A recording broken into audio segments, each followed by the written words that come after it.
G'day friends, welcome to my new series called SKETCHFLIX. The idea is very, very simple. Basically, whenever I feel like it, I'm going to grab myself a DVD or a Blu-ray or a VHS cassette tape, whatever I can get my hands on, and I'm going to pop on my favourite film or my favourite television series, and I'm just going to sketch my way through it from start to finish. I want to use the imagery and, the stuff, some of the mise en scène, some of the scenic elements, some of the costume design, the character design, all of those things, anything I kind of get taken with, just want to practice sketching it, all in the name of practice. In any normal job you'd have some training and development, so I guess for being a mixed media arts and crafts person, I will give myself this training and development, make myself practice some drawing.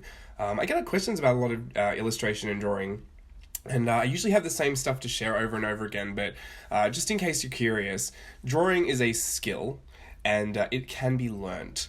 Anyone that says they can't draw, it's just not true. You might struggle to draw, you might find it difficult, but everybody can. So it's just one of those things that the more you do it, the more comfortable you get with it. It becomes muscle memory. So some of the same face shapes I've done, thousands of times. So I don't need to look at a reference anymore. They kind of just flow out of your hand. If you're drawing constantly, if you're doing it daily, if you're doing it, every other hour, like, your hand will stay warm, your hand starts to, it literally is muscle memory, it kind of sticks in there, and if you take a month off, you'll struggle to start back up again, you'll have to do some hand warm-ups and stuff, but, as far as illustrating and drawing goes, it really is something that can be learnt, and I think you just need to give yourself a break and just kind of do whatever you need to do to enjoy the process. I kind of came up with this idea of this SKETCHFLIX thing just to, sketch my way through the movies, just because I don't typically ever really set out time to practice drawing, just because it's inevitable that I'll be doing it during the day anyway.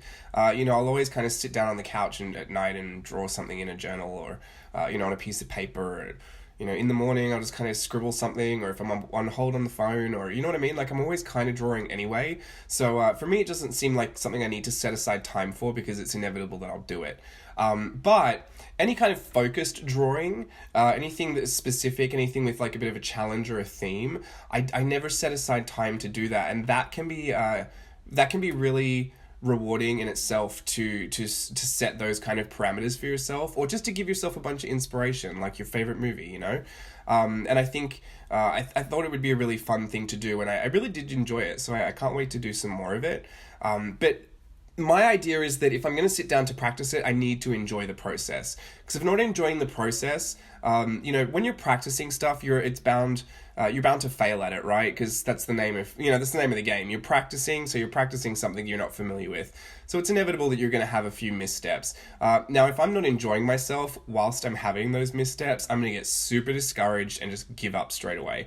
I think a lot of us are like that. We sit down to practice and we're very excited and we're very encouraged to practice, and we sit down to do it, and the first time we do it, it goes wrong. Second time we do it, it goes wrong. Third time we do it, it's a little bit better, but it's still not what we want, and we think, whatever, I'm giving up.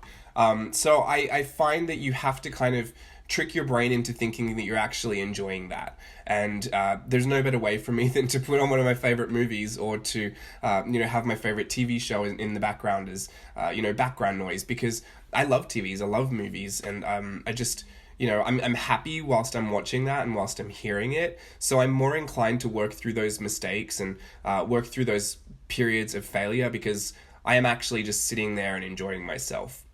But, if I'm sitting in a room and, I've just got some songs playing, not that I'm a big song junkie anyway, I don't really listen to music, but, if I'm in an isolated room or something and I'm just practicing my drawing and I'm failing over and over again, I'm pretty inclined to give up if I keep failing at that level. So I think this is a really fun challenge. I don't even think it's really that challenging. I think it's just a fun concept, just to put on one of your favorite films and sketch your way through it. And I'd love to see you do it. I'd love to see what you come up with, and if it is something that makes you enjoy practicing a bit more. Because everyone's different. This is not going to work for everybody. But at the very least, you get to watch your favorite film out of it. In the name of practice. But also, full disclosure, I had to come up with something to do, because in my last video I mentioned I thought I was at the end of that sickness that I kind of got at the start of the year. Well, plot twist, it peaked again about a couple of days after that and got so much worse. So I've been ravaged this entire start of 2018. It's been such a write-off, such a waste of time.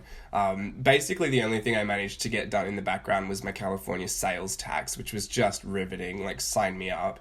But yeah, I don't know. It was really, really hard to get myself back into the swing of things. Have you ever had time off from work, just a few days off, and, you can't really seem to want to go back?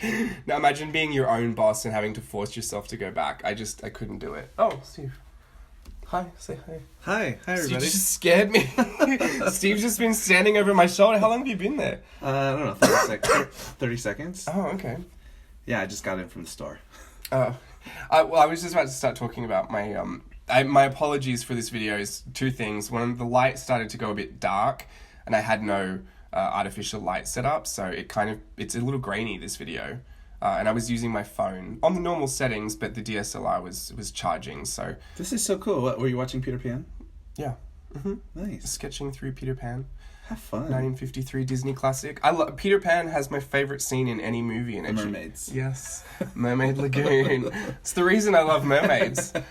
And I was also going to send out my apologies because I didn't realize you could see my feet in this video. You have cute feet.